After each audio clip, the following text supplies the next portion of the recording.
Bill's one of the top 5 most influential people in my life. You know, when I look back at how he really gave me a roadmap to shaping my personality, understanding my relationship with God and how that fit with sports, and also just baseball. You know, really a great mentor, a great knowledgeable guy that really knew the game of baseball. I mean, the amount of years he spent in the game at every level, going from managing in the big leagues to managing independent ball after he managed in the big leagues, and then back up every level in the minor leagues, probably had every job through the minor leagues, didn't care where he was, as long as he was around the game. Those people, to me, they need to be recognized in some way.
It's been a long time. I kind of grew up in Oakland the first few years, and I knew kind of Dad played pro ball, in the old Coast League in the 20s, and then I had an uncle, Red Baldwin, that caught about 18 years in the Coast League, and I used to hear a lot of their stories about the championship year they had in Seattle in 1924. Those are really neat times, and then my dad he hurt his shoulder when he was about 26. He was a pitcher, and then stopped playing, ended up being a policeman in Oakland about 25 years. Then when we moved up here is when I had my first chance when I was 8 to really start playing Little League and playing baseball. So that's kind of where I got my start. So I started at Shasta, and I really got off to a great start, hit the ball really well and started swinging. The scout that had watched me for a long time, Al Farrell, he was kind of a bird dog for the St. Louis Cardinals, one of those scouts. He'd never really seen me get many hits, and he came down to a game. We had a doubleheader with Chico. I think I had I think I was 3 for 4 both games, and the end of March they offered me a contract, and so we had 4 games left in our season, and I went ahead and signed with St. Louis. They offered me, gave me a nice little bonus at that time. That was a long time ago, 53 years ago. Then I went to Sarasota and when the rookie league started down there, and had a pretty good year, made the All-Star team. And George Kissel was my first manager. He taught me a lot. And then I got my chance to go to my first spring training in '67. That was probably the most excitement for me to be able to come down and do that. And I was assigned with Sparky Anderson at that time. He was managing A-ball in Modesto, and a lot of fun. I had a great year there for just playing every day. It was fun to play every day, and I didn't hit very much. I had 230, maybe 11 home runs, and 55 RBIs, caught real well, threw well, and all of a sudden, in December, I was at Rule 5, and I was in the big leagues with Chicago in spring training. I was catching behind guys they were my idols for years with the Giants, Mays, McCovey, all those guys, so it was pretty exciting, and it was a great time for spring training for me at that time. And then, unfortunately, when the season started, I was managing with DeRocher, and I was too young, and basically Randy Hundley was there, great team, kind of stayed there, and had an at-bat once in April and one in May. I struck out and flied out, so that was my first year in the big leagues, 2 at-bats, and pretty frustrating for a young kid. I wanted to play. The Cubs tried multiple times to send Plummer down to AAA Tacoma to get him some playing time, but each time the Cardinals would claim him. So he was stuck in Chicago on the bench, relegated to catching in the bullpen. After the season, Plummer was traded to the Cincinnati Reds, destined to back up the greatest catcher of all time, Johnny Bench. Plummer would spend the 1969 season with the AAA Indianapolis Indians. In September 1970, the Reds called him up to Cincinnati, where he would get his first major league hit. 71, I made the club as a right-hand pinch hitter. Got sent out about the, I guess, middle or end of May to Indianapolis. Had a really good year in Indianapolis, led the club in home runs and RBIs, and then the next year I made the club. So it was kind of my start of the big league career, which is, it wasn't not a lot of highlights, but great teams, and very fortunate to be in 3 World Series and 2 World Championship teams. There's a high fly ball. It should be all over. Geronimo's under it, and Cincinnati has won the World Championship, beating the Boston Red Sox 4-3. That type of job is because Sparky Anderson, our manager, keep us together on and off the field. I think I never played with a team. They were more like a family. We were together, we like each other, we talk a lot no matter who's out there in the field. We were close-knit. A lot of times after games you go out and get a drink and there'd be 15 of us in the same place, at a restaurant bar, to get something to eat and have a drink and stuff. So, we lived together on the field and off the field, very close-knit, and at this time it's hard to find clubs that get that way. The clubs that get that way win because they pick each other up, and that's basically how you win. And guys have to prepare themselves and they have to play hard every day, and baseball's individual, but it's a team sport too. And Bill kind of stood out to me because certainly he had an understanding of the guy he was playing behind.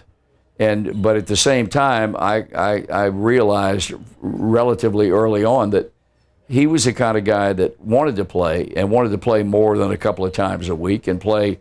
Inevitably, he was in the lineup against really tough pitchers. Bench, God bless him, was a guy that wanted to play all the time.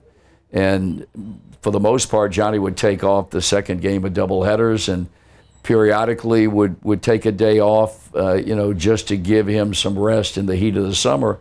And that's when Bill got a chance to play.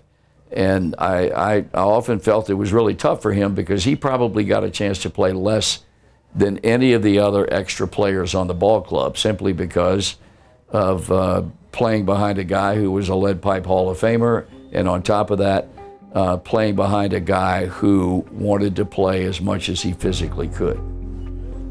I was almost a bullpen coach at times. Really, Sparky showed me a lot how to handle pitchers and use guys in the bullpen. He was one of the first guys that they used to call Captain Hook. He was a quick hook with the starters. We had a great bullpen. We had 4 or 5 guys in the bullpen that were lights out, kind of like what you see nowadays. So it gave me a good feeling of when to do it, when not to do it, and when you needed to get more out of your starter, how to rest your bullpen, those type of things, a lot of things, because basically you were around that, and I was answering the phone, telling guys to get up and when they were ready and those type of things. So that part of it helped me a lot, and then the other part was just watching Sparky, how they played the game and the spring trainings we went through, how we worked through spring trainings and all the different fundamentals and those type of things to prepare ourselves for the upcoming season.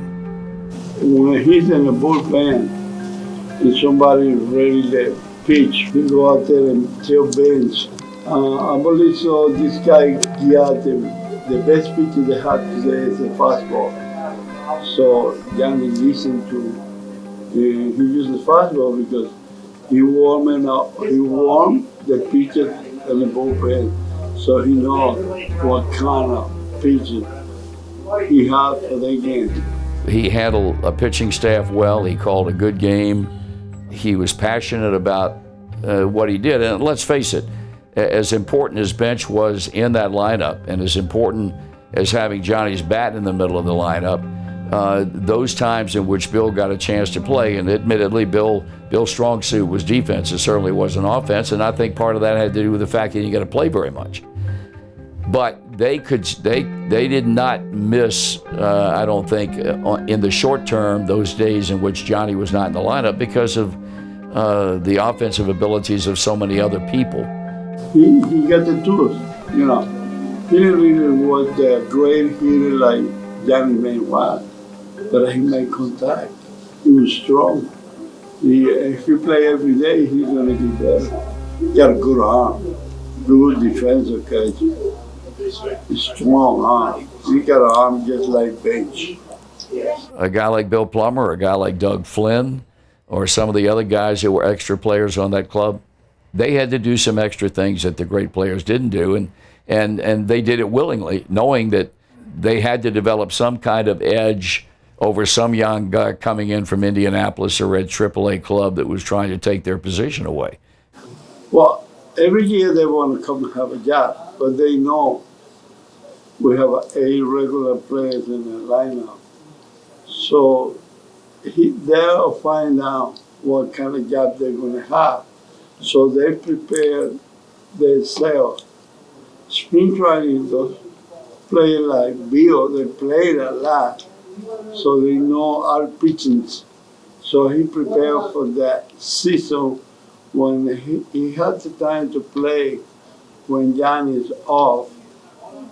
He did a standing job for us because we keep Bill for that many years, 8 years to 1977. A lot of teams want to trade him, but Cincinnati said no. We didn't have a backup catcher. They can do the job Billy Plum do. Sparky love it, If Sparky not like Bill, I bet you he tried to begin his career. But they know he's big, strong, work hard. They always work extra, work. So that's the guy we need in the team. Besides, we don't bring, some club bring 3 catches. To the big league, we only bring 2. Bill and Bench, because we don't need nobody else. In March 1978, after 8 years in Cincinnati, the Reds released Plummer. He would sign a week later with the Seattle Mariners, an organization that was just 1 year old. Out of spring training, Plummer spent 3 weeks in San Jose, the Mariners' AAA affiliate, before being promoted to Seattle, where he would play 41 games behind starting catcher Bob Stinson. I think what Plum brought to Seattle was a veteran catcher, a veteran presence. We had a lot of young pitchers back then, a lot of guys that were their first year in the big leagues. And Plum, having caught for 7 years with the Reds, and especially having a chance to learn from one of the greatest catchers in the game in Bench, I think he brought a feeling of calmness to a lot of the young pitchers when he caught. Even though he wasn't maybe our #1 catcher, I think he even helped the catchers that we had in Seattle at that time. And there was just a feeling that this guy has been there. He's been in the World Series. He's caught some of the biggest pitchers in the game, as well as backing up maybe one of the best catchers ever. It was just that feeling that we have a very good backup catcher here in Seattle. In 1979, Plummer would return to AAA, this time as a player-coach, playing 102 games behind the plate. Plummer was called up to Seattle in September, but didn't see the field. When the season ended, the Mariners offered him a chance to manage. And I had a chance to go back with the Yankees and then, and play as a backup maybe, or a guy at AAA when emergency they needed somebody that got hurt, But I decided just to go in and manage and, for less money and a lot more time on the field. But it turns out because of the knowledge he had, a lot of your best managers are ex-catchers. And so he brought a knowledge of the game into managing and coaching when he did start managing in the minor leagues. If I'd have had to pick one guy off those clubs in those early years I was with the team that I felt one day had a chance to be a big league manager and have a life after playing, it would have been Bill Plummer. I think he was a student of the game. He paid attention to the way Sparky ran a game. And you can pick those guys out. Who has a chance and who has no chance at all. The guys that sit and watch and listen and eavesdrop on conversations involving the bench coach and the manager, or the manager and the pitching coach, they're the guys that have aspirations one day of maybe being in a similar position. And Bill Plummer was one of those guys. Plummer's first managing job was on the backfields in Tempe, managing the Mariners Instructional League team, full of future major leaguers. it was a good start for me to go down there and get a feel. That's where I kind of ran into Harold Reynolds, Darnell Coles, Jim Presley. A lot of those kids, they were babies at that time. They were first year out. I look at our instructional league team where he managed one time, we had 22-man roster. I think 20 guys ended up in the big leagues. Yeah, it was, I mean, a great team. I mean, you had the likes of Alvin Davis, myself, Gene Nelson, Mike Moore, Harold, Dave Valley, to name a few. All those guys played in the big leagues, had good major league careers, so it was a great team. We ended up winning the Instruction League, obviously. That spring, the Mariners farm director, Hal Keller, assigned the rookie manager to the Single-A San Jose Missions. So I was, I was kind of a green rookie, managing to. That was the year I had Bud Black in the bullpen. We started off that season, really hadn't established our starting rotation and stuff like that. And Keller called me and says, "Hey, my budget, I've got to get rid of a few guys here. Why don't you maybe release?" I'm thinking about maybe releasing Bud Black. I said, "Let me start him." I said, he's never hardly pitched a couple innings for us. I still kind of like him a little bit. Let me throw him out there. He had a good start, and that was the end of that. He ended up in the big leagues for 20 years. As a manager, as manager, pitching coach, and player. Great pitcher with Kansas City all those years, and after that, he just wasn't anything I did. It's just basically, hey, I was a rookie manager. And I said, I don't want to release him. He hasn't pitched enough. I said, let me get him out there and start. And then opportunity, it kind of shows you, when you do get an opportunity, you have to do something with it. Everybody through the Mariner organization was impacted by Bill.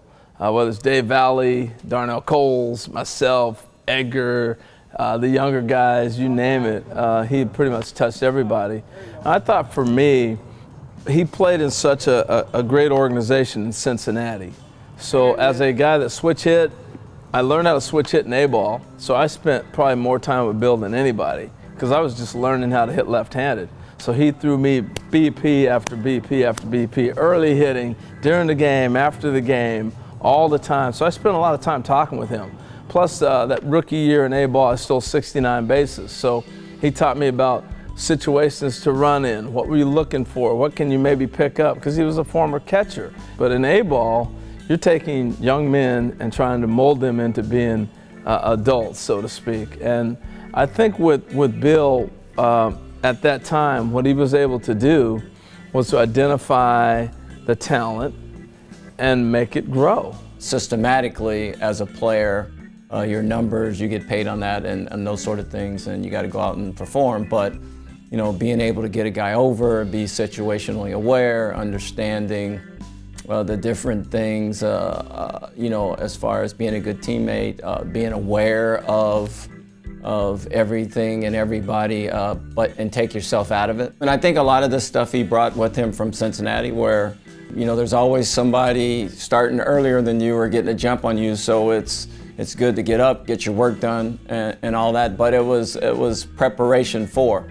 what was to come. Obviously, everybody thinks they can play in the big leagues, or everybody thinks that once you get there that it's easy. I mean, it's a tough deal to get there. He instilled in us that you've got to be better than the league that you're playing in to move up. And again, when you're playing in an organization like the Reds, and he did back in the day, that's hard to do. The next season, Plummer managed the Mariners' Class A affiliate, the Wausau Timbers, with a roster that included many players who would make up the core of the Mariners in the 1980s. What people don't realize, when you're in A-ball, the manager is the pitching coach, he's the hitting coach, he throws batting practice, he writes the reports, he's the counselor, he's the one, if you don't have food, go to his house, he's going to give you some money. There's so many other responsibilities. Today you have 2 or 3 hitting coaches, you have a pitching coach, you have a bullpen guy, they have a staff. Our staff had 3 people, 3. PLUM and our infield coach and our trainer named Radar. That's all I remember. He had to be the pitching coach, he had to be the hitting coach, he had to do everything. In Wausau, Plummer won the Midwest League Championship with his Timbers team that would produce 8 major leaguers. With our organization, whether it was Jim Presley, who was fiery and he'd get upset when he struck out and he'd snap, Plum was able to have a little conversation with him. Whether it was Alvin Davis, who was mild-mannered and you could say anything to Alvin, nicest guy in the world, Plum was able to have a little talk with him. Whether it was a Latin guy that spoke Spanish and he's screaming at the umpire, Bill related with people. So I think that was why he was able to move through the ladder. He was a great baseball guy, don't get me wrong, because he was very knowledgeable, but he also was a great communicator with people. And when you communicate and you throw that combination together, yeah, you're going to move through the organization.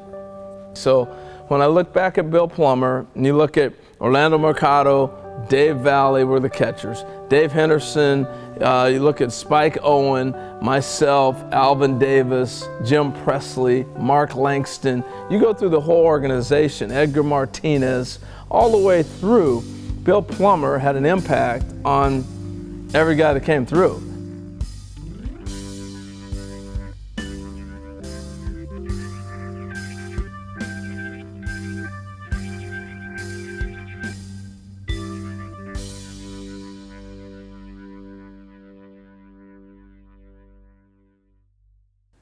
After 2 years as the bullpen coach in Seattle, Plummer returned to managing, this time in Tennessee with the Double-A Chattanooga Lookouts, where he would manage a hard-working 22-year-old third baseman named Edgar Martinez.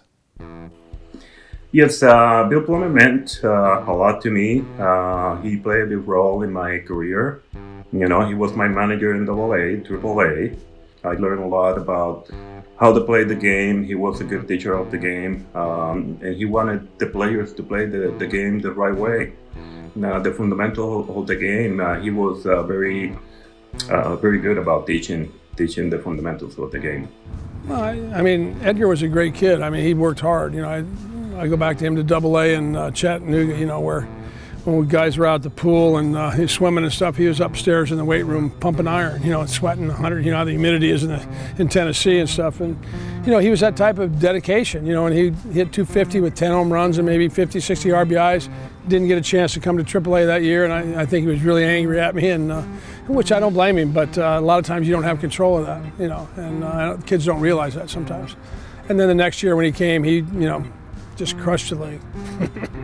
One of the best hitters I've ever seen, right-handed, you know. In hitting, you know, he used to teach us to use the whole field. We used to take a lot of practice, early hitting. So during the early hitting sessions, he will take the time to teach us and how to play the game, how to approach hitting, and to me, it was very beneficial. And it's a process that you're teaching guys instead of go get the ball, let the ball come to you, and you're hitting against one side against the other, and that's how you create that torque and power to hit the ball deeper and harder the other way and stay up the middle, right center, left center. And that's kind of what you do. And then we use the inside pitch to teach you that that's a ball pitch you just release, let everything fly, you know. So that way your hand's free and you have a chance to hit it. Yeah, well, he was one of those guys who was able to do that. I mean, he hit balls down the right field line and left field line. Wherever it's pitched, he hit it, you know, and that's a lot easier said than done. That was Edgar. That's why he's in the Hall of Fame. Not too many people there. In the winter of 1986, Plummer was given his first chance to manage winter ball in the Caribbean, taking the helm of the Caracas Leones. When you go to winter ball, you're at hand, and the idea there, if you don't win, you're fired after the first month. So you try to put people in the right position where they can have more success for them and us. After winning the Venezuelan League Championship, Plummer returned to AAA Calgary to manage for 2 more seasons before being promoted to bullpen coach in Seattle, midway through the 1988 season. A year later, Plummer would move to coaching third base, where the Mariners were able to utilize his intricate signs that so many players on the team had learned in the minor leagues, playing for Plummer. Well, our whole style was based on the Big Red Machine, all the way down to our signs. I'll never forget him. He's a guy that made me learn how to study signs. And as you went on along the way, nothing has ever been as difficult as Bill Plummer's signs. And I'll never forget it, even to this day, he had a roving indicator. All right, so the first inning, it could be at the chest, second inning was the leg, third inning was the other leg, fourth inning was the other side of his chest. Wherever he touched, that was to start it, and then he'd lock it in, and if he had on a day game and he had sleeves, he could take it off on any skin that he touched. I mean, it was complicated. And so the first inning was an indicator, the second inning was a different indicator, the third inning, it rotated depending on the inning. I mean, Bill instilled that type of thinking in you that everybody else's signs along the way were simple. And he would fine us if we didn't know those things. So I could discern signals like that because Bill Plummer had taught me so many different ways of discerning what signs look like, whether it was behind the plate or in a third base box. I could be in the big leagues and be at second base and watch the third base coach give signs. I'd be like, he slowed down right there. I think this is their still sign. I got it, guys. I go back in the dugout because I was able to do that. And that started in A-ball. And that was all from Bill Plummer. The 10th manager in the Mariners' 15-year history has seen or worked with all 9 of his predecessors. Bill Plummer has been with the organization for 14 of those 15 years and served most recently as the team's third base coach under Jim Lefevre. And after this past season, Plummer knows he'll be expected to win. This will be a popular choice, not only among the people who watch the Mariners, but more importantly, the people who play for them. Well, we fought for him to be the manager. You know, when they were talking about a managerial change, we were like, Bill Plummer's perfect. Because he gave us the freedom to play that style of ball again that most of us were accustomed to. Playing in 1992 in Seattle with him after, being my manager in AAA and AA, the same for Harold Reynolds and Dave Valley. Playing for him in Seattle was, we were very excited because we knew Plummer well, and he knew us. He knew what we could do in the big leagues, and that was very helpful to have him there. He was the right guy. We didn't perform, and that 92 team just wasn't ready. If you see 93 and you see moving forward, that was the foundation that was laid from that ball club, and I wish we could have put it together when Bill was managing it. Our team didn't play well. We didn't have good pitching. And for myself, I had a great year. I won the batting title in 1992. So I was having a good year, but the team, it wasn't good. Fielding, I didn't have a good year fielding and third base, and even I tried the best to improve that year. I didn't feel well, but the hitting was really good. I was a veteran guy, and I was pretty much set in my ways. I think the thing that I really appreciated was he just let me be me. He didn't try to force me to do anything out of the norm. I think he appreciated me for the player that I was. I think the thing that and I've said this quite often about guys that I played for, there were certain guys that I took certain things away from and tried to incorporate those things in my own abilities to manage and relate to players with. And he's one of those guys. I thought he was very even-keeled, wasn't a guy that was a yeller and a screamer, and he was just very level-headed. He was very self-assured. He was very approachable. I always felt confident that I could go up and talk to him about anything, and him being an ex-catcher, we could bounce things off one another. So from that standpoint, that's the kind of manager that really I wanted to try to become. I wanted to become a guy that my players appreciated, did not feel threatened by, that enjoyed playing for, and that they felt like they could come up to me and talk to me about anything. I wanted them to come to the ballpark and enjoy the experience. It shouldn't be like, you feel like you have the weight of the world on your shoulders when you come to the ballpark. So I think that's the way that he created his environment and how he wanted his players to feel when they came to the ballpark. And I enjoyed that, to be quite honest with you. So, like I say, that's when you lose this many ball games, that's what you get hired for. You get hired to get fired sometimes. And it's basically you're here to win. And like I say, it's been discouraging on that side of it. But on the other hand, I've enjoyed a lot of it. I just didn't enjoy it from the 6th inning on most of the ball games. The biggest thing in baseball is that Woody Ward and the Mariners gave me my first opportunity to manage in the big leagues, and I'm forever grateful to them.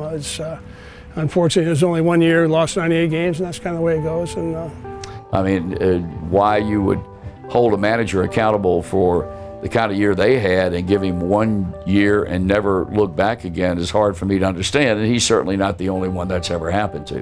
When I look back at Bill Plummer, his biggest impact and the fingerprints that he put on the Mariner organization were helping shape a young organization. You know, think about it. The Mariners came in '77. You know, I'm talking about Bill Plummer managing me in 1980. That's an organization that's 3 years old, and the foundation is still being laid.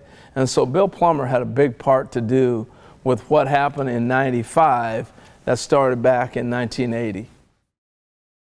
After his departure from Seattle, Plummer joined the expansion Colorado Rockies.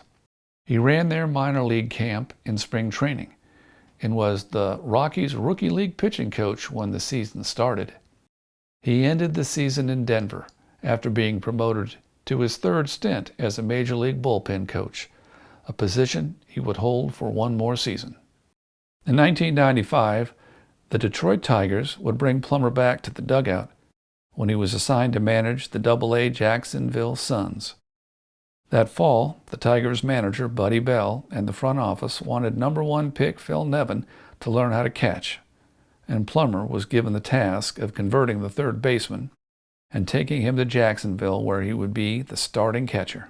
Well, that started with Buddy Bell. He was a manager, that year, and I was in spring training with him, basically just, helping out. And then when I was going to manage Jacksonville, and since I was there, they wanted him to go out maybe the first couple months and just catch, and then things worked out, and we thought it was good enough to go up as a third catcher at that time and try to learn all the parts of the game. And he got to catch 30 to 40 games, which 50 games is a lot of games. It gave him an idea to be able to handle himself, blocking balls, throwing games. Just the whole idea of how hard a work it is to catch. But he could hit. He was the best hitter I had there, I tell you that. I hadn't caught ever, but for me, it was probably the best opportunity to stay in the big leagues, or even maybe something I would do in the future. I hadn't really hit as projected right away at the major league level, but it was something that I just considered a challenge and it might be fun, and it was both. To start off was just in the bullpen catching pitcher sides. We did some drills. It helped. It helped my hands, and he was good with the mechanics of catching. We worked well together. He just had a way of explaining things that made sense. I think that's why he was such a good instructor as far as working with the catchers, and something he loved doing, and you could tell. So when you're learning something new and you're around somebody that really loves to teach, you can see that being fed to you, and it makes you better. You start seeing the ball better when you catch. It never helped my hitting, but it sure helped his. It certainly made me a better hitter. Yeah, it did. It kept me in the big leagues for one, but I think that the mental part of it and understanding a little more of the intricacies of pitching, and I think it helped when I went back out and played in the field, and my bats were better, my thoughts during at-bats were better, my understanding of how pitchers were trying to get hitters out were better.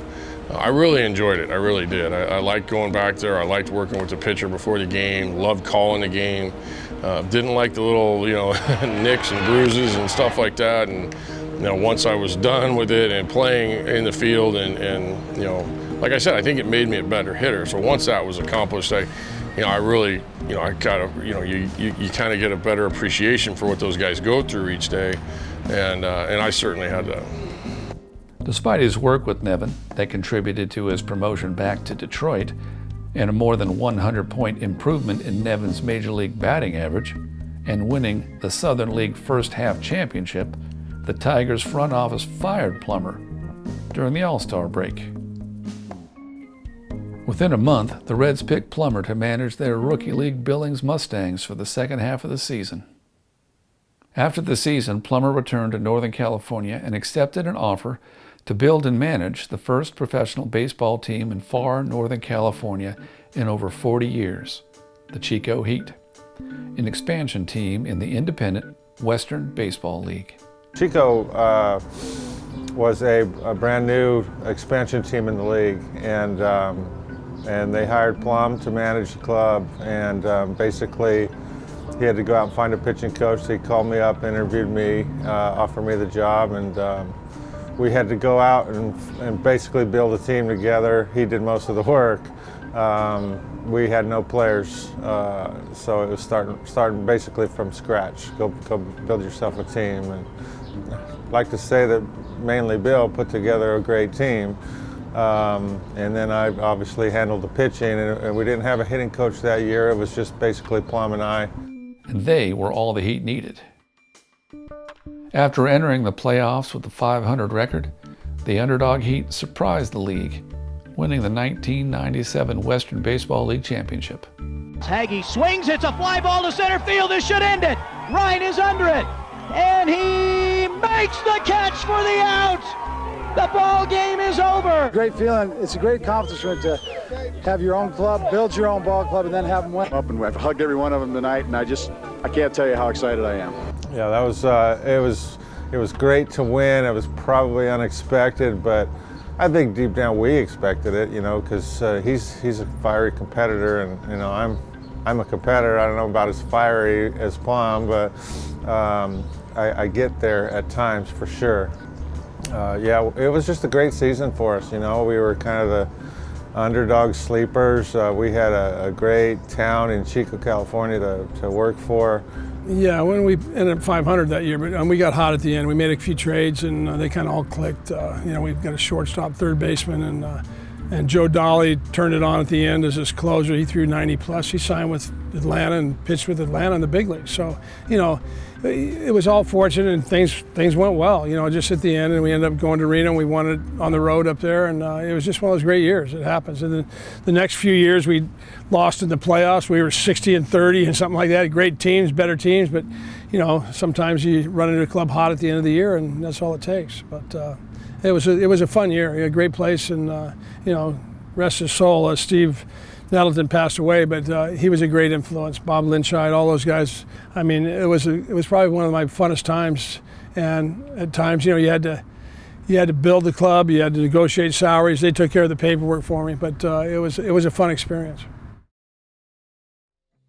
After 3 seasons in Chico, Plummer again answered the call to build a Western Baseball League franchise. This time, Southern Arizona's expansion Yuma Bullfrogs. That winter, Plummer returned to Venezuela to manage the Aragua Tigres. In Aragua, Plummer moved a 19-year-old Miguel Cabrera from shortstop to third base and brought the Tigres to the Venezuelan League Championship game. After one more summer in Yuma, Plummer returned to affiliated ball with the Arizona Diamondbacks, where he would help mold the career of a 17-year-old catcher named Miguel Montero. Miguel Montero, when we had him about 17 years old in the Diamondback system, and man, the work that Plum did with him and basically, helping him out with the career that he's had is, I don't think there's anybody else that Miggy can say taught him more about the game of baseball and catching. He was the game changer in my minor league career for me to succeed and to get to the big league, because he made me realize how important catching was. I feel like I always was capable of hitting, and he told me that. He's like, you can hit, you're gonna hit, but what I want you to do is to catch. You gotta forget about if you don't get hits, or if you get hits, you have to just worry about catching and calling the game, and the reality is that, like, if you hit, you're gonna make it to the big league. And that was my mind. He's like, I gotta hit, but yeah, you might make it, but maybe you're not playing long enough in the big league. Because I remember he told me exactly like this: number 1 for catchers is catching, number 2 for catchers is catching, and number 3 for catchers is keep catching. I was like, man, when is it gonna be about hitting? It's like, never. You guys gotta catch. And I remember guys saying, they're like, oh man, Plum is, I guess you don't like it, or I don't know, because he's always in your ass, just like pushing you, and I'm like, man, that's not because he doesn't like me. That's because he wants me to get better. Because it was times where I went 3 for 3, and he'd be calling me to the office because I didn't block one ball, and he was just like, you gotta block that ball. Like he will get on me hard though. And I'd be like, oh my God, I thought I had a really good game. And the other thing is, you saw him, he put the ball in play all the time. Curveballs, changeup, fastballs, you know, he swung at everything. But I mean, he's just a young lad, and he came over there and, you know, and he busted his butt. He played hard, hustled, and had a great arm, really good hands, great hands. Those are the things, when I see those type of things, and he's a left-hand hitter as a catcher, those are all pluses for me, you know. And it took me a year or so to get it. By the time I got him in A-ball, and again, I had him in rookie ball, you know, and then I had him in Lancaster, he went off, you know. I mean, he had like 20-some home runs at half. He did everything that year. I mean, he had like 90 RBIs, 80 RBIs, and they kept holding him there because they wanted him to get through the Futures game and then go up to Double-A. So I remember one time we were talking about, and I say to him, I say, man, you know, like, seeing other catchers, like first-rounder guys that will sign, I'm like, man, that catcher got $3 million signing bonus. PLUM is like, don't worry about it. You're going to make a lot more than that. And I'm like, man, I wish, you know, like, I don't even know if you're going to make it to the big league, you know, at that point. You know, and it was I think that was probably the first time I told him, I said, you know, you're going to play in the big leagues and you're going to make a lot of money. So, and he said, you know, no one's ever told me that. And I said, well, I'm telling you now, you're going to do it. I've seen a lot of catchers come through and a lot of young players. I said, just stay focused like you do, enjoy the game. He loved the game. See, he had fun. And to me, like, honestly, like, PLUM was like my father in the U.S. Like, everything, anything, like, if he hadn't played for him, he was the first guy that I called when I got called up to the big league. And that's what probably made him a good coach that he was, a great coach, because he was capable of learning every player and knowing how to approach every player to make him better. And that's what he did for many, many years. And you know, he managed it and he coached a lot of superstars in his career.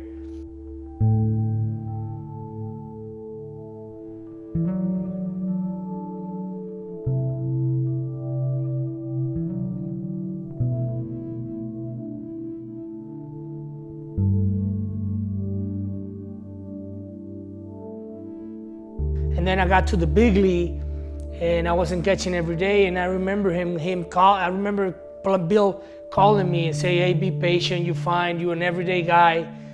Your champs is about to come. So stay strong. Keep practicing. Keep doing your things." I've been through a lot of tough times in my career, a lot of good times in my career. We kept that relationship pretty good, and that's great. It's not many players that keep a relationship like that with coaches. So I mean, you don't run into too many people like that you coach. You know, I mean, you do things at the time, and in their life they're working from here A-ball, and once they get to A-ball, they're looking at the Double-A manager, and not you at the A-ball man. Which basically that's what we want them to do, to keep moving, you know, and work their way up to the big leagues. So they have that opportunity to do that. Plummer managed his way back to Triple-A, spending 2 years at the helm of the Tucson Sidewinders. In the fall of 2008, after his second season in Tucson, Plummer, who had always gravitated to the catchers at spring training, was named the roving catching coordinator for the Diamondbacks organization, where he flew around the country coaching all of the Diamondbacks minor league catchers. I remember tons of sessions of standing around talking to young catchers and things he was able to instill upon them, and then watch them go out and execute, you know, all the different things that he put into play. It was, when you first start, everybody plays, and then they all think they can coach, but you know, it's not that easy. And then so I was able to watch him, see how they, you know, understood the message, and then watch them go out and execute. And like, so, you know, that's how I learned how to coach as well. What I took out a lot from him, from PLUM, is the fact that everybody's their own individual.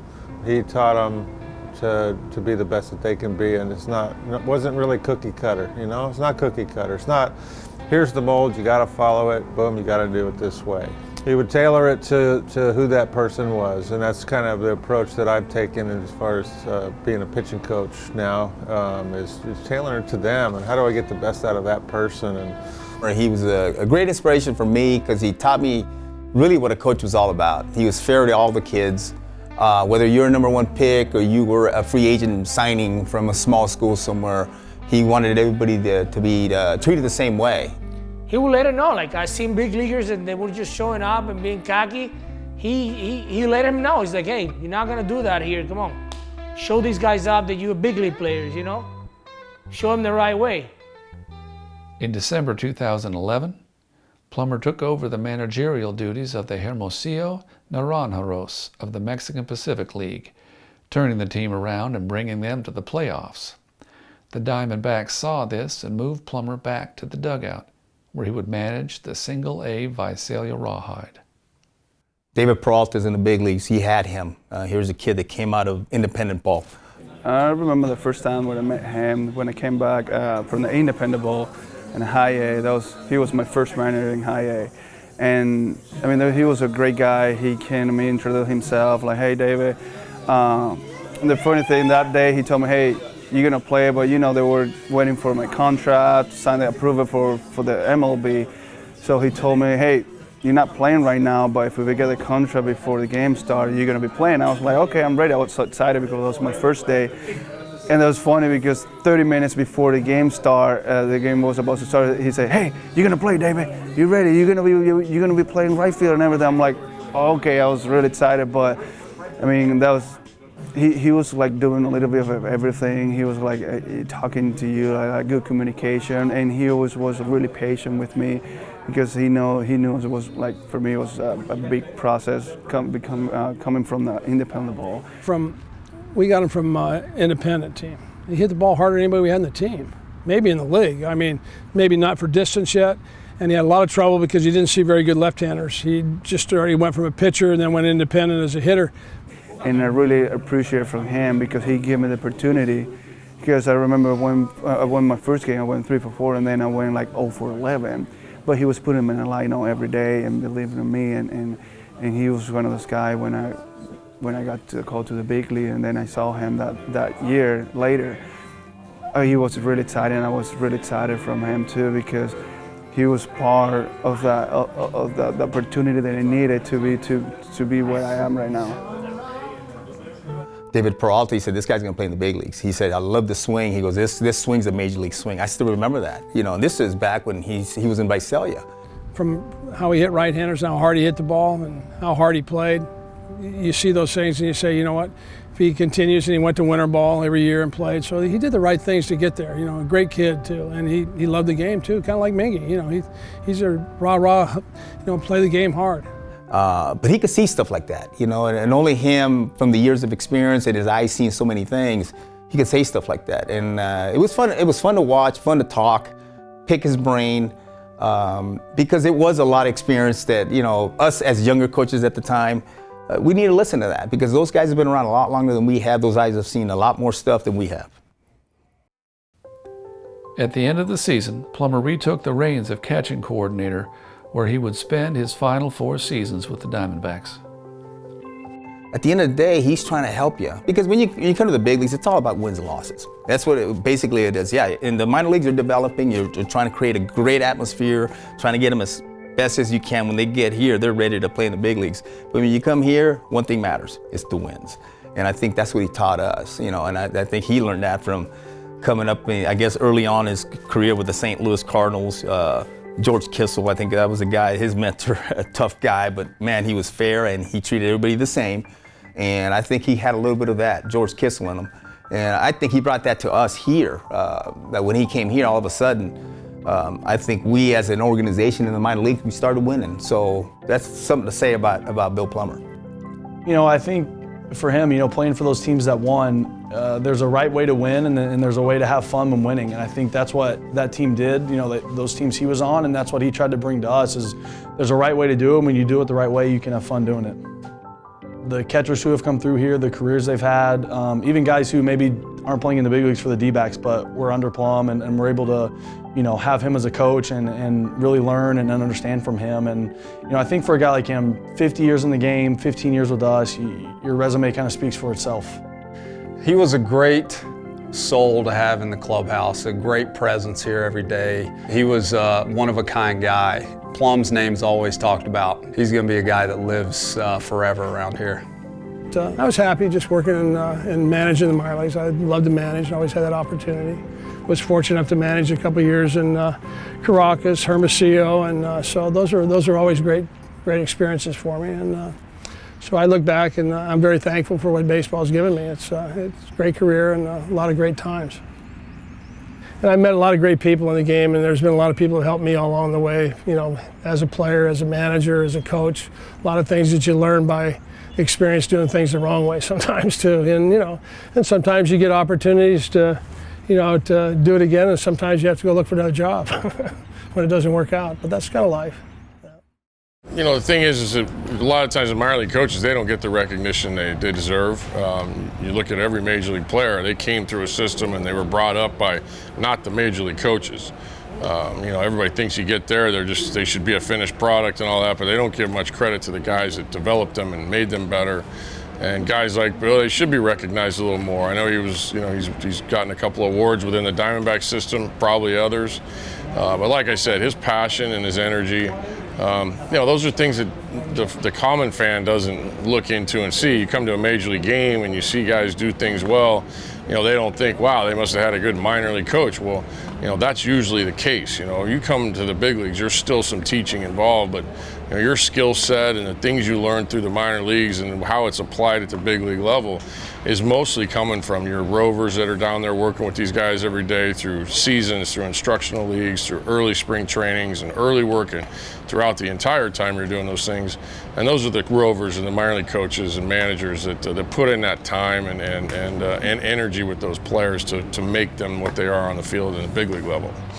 So many people had just had a great effect with you, and you know, Joel Youngblood, who's I was able to play with and then coach with for so long, made such a big difference to be able to have friends with you. The biggest thing about baseball is when you're coaching and you have coaching staffs and stuff, you want to become friends or have friends that are on your staff with you, so it makes your job much easier, much more satisfying. And you give the kids credit. You know, people always say, well, they just say, oh, he did everything. Well, I didn't do anything for him. I never played or hit for those guys at all. The players that get there, they do it. You know, we're here to try to show them the best way to get the most out of their abilities and stuff like that. And a lot of things you say the same thing to everybody else. It's the ones that are able to take it and apply it and have success with it. And baseball's hard. I mean, you know, hitting a baseball is really tough. There's just, in the lifestyle and in the minor leagues, there's just a lot of things that you have to really love the game to stay in it. That's basically what it comes down to. If you don't love it, you won't make it. Well, all you gotta do is turn the TV on. There's two guys that really, I think, had the biggest baseball knowledge influence on me. That was Bill Plummer and Dick Williams. And so when I'm breaking down games, I'm talking about situations on TV, those two have taught me a lot, how to see the game as a manager would see it. And I think if you look around, you got Spike Owens still doing his thing, coaching in the big leagues. Alvin Davis is coaching with the Mariners as a roving instructor. Mark Langston's broadcasting with the Angels. Dave Valley broadcasts here at MLB Network. You know, you can go on and on. Jim Presley was the hitting coach in the big leagues for a long time. Darnell Cole's the hitting coach. So I think anywhere you look, you can kind of see Bill's handprints that he's had a lot of guys he influenced along the way. Well, I think a legacy of winning. I mean, he has multitude of world championship rings and attitude that allows you to have a belief in yourself, to trust yourself, to trust your own instincts, but to work at it. I think there's a work ethic that comes with that, and that you can't walk away from. I think you can't cheat the process. He wasn't going to allow us to cheat it. And at the end of the day, it made us better players. I know it made Harold a better player. I know it made me a better player. And I'm sure it made the other players that were around us much better as a group. And, I really love managing, love working with the kids, love working with the coaches. And it just got to the point where it was kind of your lifestyle. And I was very fortunate to stay in it that long. I probably managed maybe 2,500 or more games, maybe 3, you know. So it was really a good life. I kind of look back at it and it goes so fast. What it says about him is the incredible passion and the incredible love he had for the game of baseball, that he would go down and manage in Mexico or manage in the minor leagues for year after year after year and never give up, but continue doing it. There aren't too many guys, especially today, there are not too many guys. Maybe back in the old days, there are guys that would do it, but you're not going to find too many guys that would devote that much of their lives to doing what he did season after season. So, I mean, I don't think you spend that much time in this game unless, one, you love it, And then you also don't spend that much time in this game unless other people value what you bring to the game. And so for that many years, there was a lot of value that people knew he brought, and also a lot of love. So I think he leaves the game with his legacy being that every year for 53 years, I played, coached, and managed this game the way that it should be played. I don't think they give him enough credit to what he did for the game. Simple as that. And that's the problem. That's the problem that I have nowadays with all these analytics and all these. We need a sophisticated catching coach to teach you guys how to frame. What does that mean? I really don't get it. I don't think they appreciate what a lot of him and a lot of other coaches done for the game, because they're older and they like the old school, which I love the old school baseball too. And they teach the kids to be tough. They teach you guys to be tough and play the game tough. And how many big league players went through his hand? A lot of guys. But nobody sees the coach. It's like if you go to Harvard for a reason, right? Because you had a really good teachers. They teach you well, but nobody care about the teachers. They just care about, oh, you're a lawyer now. So I think it's underrated education and coaches. Why? I don't know, because they're not on the big screen, I guess. And that sucks. Because we had the talent, but we didn't know how to play the game. So what are you going to do with the talent not knowing how to play the game? When they teach you, that's when everything just comes differently. And they should be better paid. They should be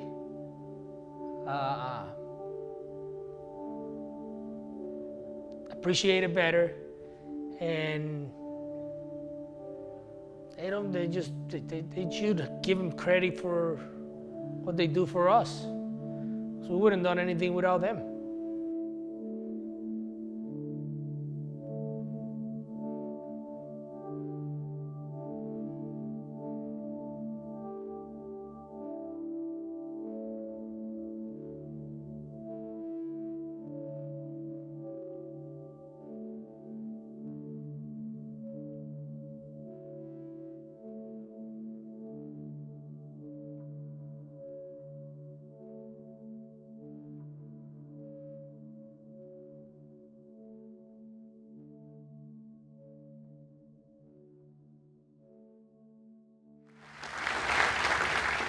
To my managers, coaches, thank you all. Jeff Scott, Greg Malbert, R.J. Harrison, and Bill Plummer. Thank you for teaching me the fundamentals of the game during my minor league years. Probably what I miss the most right now from not being in it is watching some of the kids you've had in the past and see how much they start to gain and how much better they play. And you're starting to see kids make that move that not all of them do, but it's a hard road to get from rookie ball to the big leagues. But when you're around those kids and you see them, you're so happy for them to get that opportunity.